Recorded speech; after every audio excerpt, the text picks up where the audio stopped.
ETF index mutual funds నేర్చుకుని stock మార్కెట్లో రాణించాలనుకుంటున్నారా? వెంటనే ఈ నెంబర్కి కాల్ చేయండి.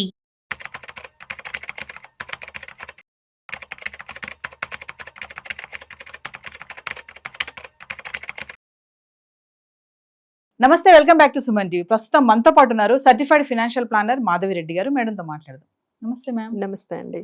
మేడం, ఎస్ఐపి ప్లస్ లంసమ్ అంటారు కదా, చాలా మంది కొంచెం అమౌంట్ ఇన్వెస్ట్ చేస్తూ ఉంటారు, అంటే లాంగ్ రన్ లో మంచి రిటర్న్స్ వస్తాయని చెప్పేసి.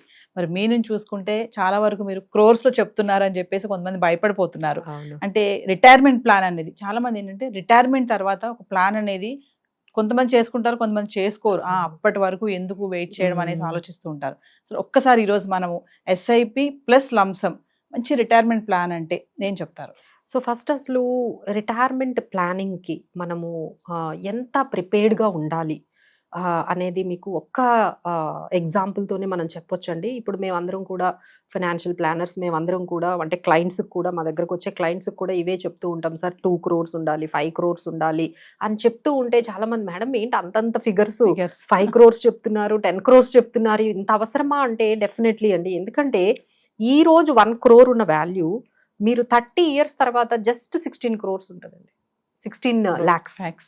సో 1 crore వాల్యూ 30 yearsలో మియర్ 16 to 17 lakhsకి పడిపోతుంది అంటే కారణం ఇన్ఫ్లేషన్. సో ఇప్పుడు మీకు ఏంటంటే ఈ 1 crore అనేది, 2 crores అనేది, అంటే ఇప్పుడు మీరు 30 yearsలో ఉన్నారు, మీరు రిటైర్మెంట్ అయ్యేటప్పటికి ఇంకా 30 years టైం ఉంది. ఇప్పుడు మీకు 1 crore అనేది చాలా పెద్దగా కనిపిస్తుంది, బట్ మీరు ఎప్పుడైతే రిటైర్ అయిపోతున్నారో అంటే 60 yearsకి అసలు 1 crore అనేది just equal to 15 to 17 lakhs. So అందుకనే మేము ఏం చేస్తామంటే కొంచెం 5 crores పెట్టుకోండి, 6 crores పెట్టుకోండి అన్నట్టుగా చెప్తాం. బట్ అందరు అడిగే క్వశ్చన్, ఇది సాధ్యమేనా? నార్మల్గా ఈ రోజుల్లో ఉండే ఎక్స్పెండిచర్కి కానీ, వస్తున్న ఇన్కమ్స్ కానీ, ఇన్కమ్స్ ఏమో ఒకవైపు అంతగా పెరగడం లేదు. మేము అందరి దగ్గర నుంచి ఈ కంప్లైంట్ బాగా మా క్లయింట్స్ నుంచి వింటున్నాము. ఏంటంటే మేడం ఇన్కమ్స్ అయితే అస్సలు పెరగట్లేదు, శాలరీస్ కానీ అవన్నీ కూడా కొంచెం స్టాగ్నేట్ అయ్యాయి. ఒకవైపు ఎక్స్పెండిచర్ అయితే చాలా వరకు రెంట్స్ దగ్గర నుంచి అన్ని పెరగట్లేదు కానీ ఎక్స్పెన్సెస్ బాగా పెరుగుతుంది. లైఫ్ స్టైల్ కూడా పెంచుతున్నాం కదండి. సో ఎక్కడ తగ్గేదే లేదన్నట్టు అంత లైఫ్ స్టైల్ ని మాత్రం మనం చాలా ముందుకు ముందుకెళ్తున్నాము. సో ఇంత ఇలాంటి సిచ్యువేషన్స్ లో మనము ఇలాంటి crores, 5 crores లేకపోతే 3 crores ఇన్వెస్ట్మెంట్స్, లేకపోతే ఈ గోల్స్ అనేవి, రిటైర్మెంట్ గోల్ అనేది సాధ్యమేనంటే డెఫినెట్లీ ఎస్ అండి. బట్ మీరు అన్నట్టుగా ఈ స్ట్రాటజీ ఎస్ఐపి ప్లస్ లంసమ్ ని కూడా మనం యాడ్ చేస్తే ఈజీగా మీరు ఈ గోల్ ని మీరు అచీవ్ చేయొచ్చండి. సో మనం ఆ రెండింటికి డిఫరెన్స్ చెప్దాము.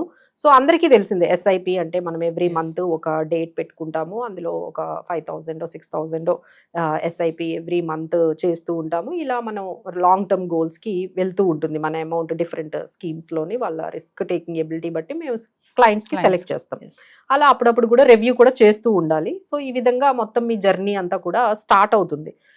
అలానే ఇక్కడ లెట్స్ ఎగ్జాంపుల్ ఒకరు 5,000 రూపీస్తో ఎస్ఐపి అనేది 30 years కంటిన్యూగా చేసినట్లయితే 15% కానీ వాళ్ళకి రిటర్న్స్ వచ్చినట్లయితే 3.5 crores వరకు ఆ కార్పస్ అనేది బిల్డ్ అవుతుంది.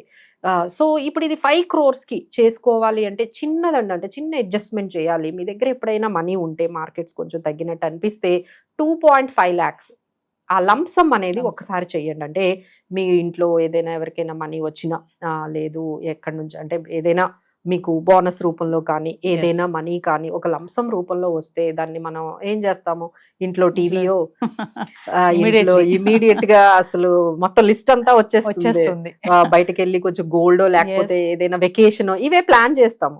ఒక 2 lakhs వచ్చాయి సేవింగ్ తర్వాత ఇవన్నీ కూడా ఎప్పటి నుంచో వెళ్ళలేదు వెకేషన్ కని, లేకపోతే ఇంట్లో ఇది లేదు అది లేదు అనుకోండి. బట్ ఏంటంటే ఇది ఒక్కసారి మీరు 2.5 lakhs కానీ మీరు యాడ్ చేసినట్లయితే ఇదే ఎస్ఐపికి. సో ఇలానే మీరు కంటిన్యూ చేయండి. 5,000 ఎస్ఐపి 30 years వరకు 15% CAGR తో మనం క్యాలిక్యులేట్ చేసి ఈ 2,50,000 కూడా యాడ్ చేస్తే ఒక్కసారిగా మీ కార్పస్ 5.65 crores అవుతుందండి.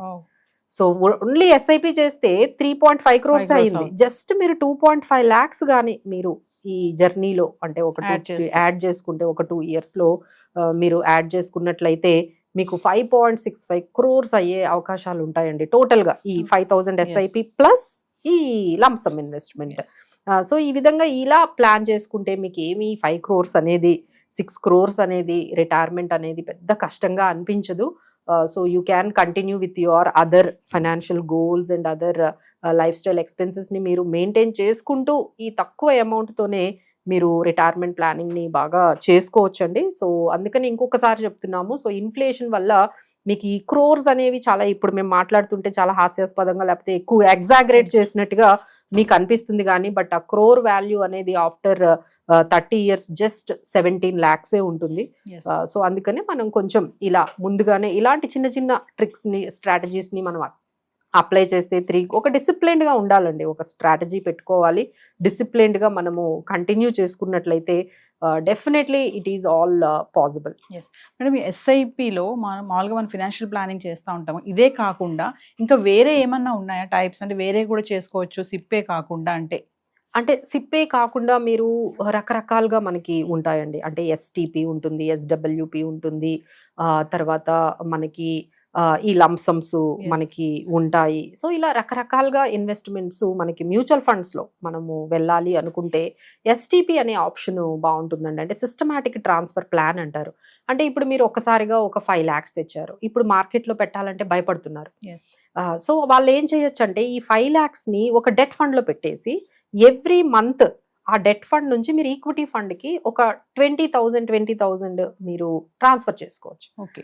సో దీనివల్ల ఏమవుతుందంటే మీరు ఒక్కసారిగా మార్కెట్ పడిపోయినా మీకు ఇబ్బంది లేకుండా ఉంటుందండి. సో ఇది ఎవరైనా మీకు ఈ టైంలో అబ్బా ఈ మార్కెట్స్ మీద ఇంత వాల్టిలిటీ ఉన్నాయి, ఒకవైపు ఏమో వార్ అంటున్నారు, ఈ టైంలో ఈ 5 lakhs మార్కెట్లో పెట్టొచ్చా పెట్టకూడదని చాలా మందికి కన్ఫ్యూజన్ ఉంటుంది, భయం వేస్తుంది. ఫస్ట్ ఆఫ్ ఆల్ ఏంటి ఇంత వార్ అంటున్నారు, సో ఎప్పుడైనా మార్కెట్ పడిపోవచ్చు, మనం ఒక్కసారిగా ఈ 5 lakhs పెడితే ఏమైపోతుంది అనే భయపడే వాళ్ళకైతే ఇది బెస్ట్ మనకి సొల్యూషన్ అండి. ఎస్టిపి సిస్టమాటిక్ ట్రాన్స్ఫర్ ప్లాన్ అంటారు. సో మరో ఈ 5 lakhsని ముందు డెట్ స్కీమ్లో పెట్టేసి ఆ తర్వాత నెమ్మదిగా ఈక్విటీ స్కీమ్స్కి మనము ట్రాన్స్ఫర్ చేయొచ్చు. బట్ ఇదంతా చేయాలి అంటే ఓన్గా తెలియని వాళ్ళు అయితే చేయకండి, మేమందరం ఉన్నాము, we are there to help you.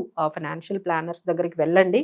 So వాళ్ళు ఏ డెట్ స్కీమ్లో పెట్టాలి, అంటే ఈ 5 lakhsని కూడా ఒకే డెట్ స్కీమ్లో కాకుండా 2-3 డెట్ స్కీమ్స్లో పెట్టి అక్కడ నుంచి మనము ఈక్విటీ స్కీమ్కి ట్రాన్స్ఫర్ చేయొచ్చండి. ఇప్పుడు మాకు వస్తున్న క్లయింట్స్కి కూడా మేము ఇలాంటి స్ట్రాటజీసే అప్లై చేస్తాం. వాళ్ళు భయపడుతూ ఉంటారు కదా, so immediately we will make it STP అనే స్ట్రాటజీని అప్లై చేస్తాం. అంటే హోల్ అమౌంట్ అంతా ఒక దాంట్లో పెట్టకుండా డిఫర్ చేసుకుంటూ అవునండి, డెఫినెట్లీ. ఎప్పుడు డైవర్సిఫికేషన్, అసెట్ అలొకేషన్ అనేది ఆ స్ట్రాటజీస్ అయితే మనం అప్లై చేసుకుంటూ వెళ్ళాలండి. ఎందుకంటే ఇలాంటి మార్కెట్ సిచ్యువేషన్స్ లో మనకి ఎలా ఉంటుందో తెలియదు కాబట్టి, సో మేము ఏం చేస్తామంటే కొంత డైవర్సిఫికేషన్ అంటే అసెట్ అలొకేషన్ అంటే ఏముంటుంది, ఈక్విటీ, గోల్డ్, ఈక్విటీ, తర్వాత మనకి డెట్, ఈ మూడాటిల్లో కూడా మన మనీ ఉండేటట్లుగా మేము మల్టీ అసెట్ ఫండ్స్ అని, హైబ్రిడ్ ఫండ్స్ అని వీటిని కూడా పెడతాం. అంటే చాలా మంది ఏంటంటే మనీ అంతా తీసుకొని వెళ్ళి అంత స్మాల్ క్యాప్స్ లేకపోతే మిడ్ క్యాప్స్ అంతా కూడా ఈక్విటీ పెట్టేస్తారు, అసలు డెట్ అనే పోర్షనే యాడ్ చేయరు. So why can't we do it అంటే ఇలాంటి సమయంలో మనకి ఏంటంటే ఈ గోల్డ్ ETF కానీ ఈ డెట్ ఫండ్ కానీ బాగా సపోర్ట్ చేస్తుందండి. సో అసెట్ అలొకేషన్ అయితే మీరు ఆ స్ట్రాటజీని ఎప్పుడు అప్లై చేసుకుంటేనే బాగుంటుంది. Thank you.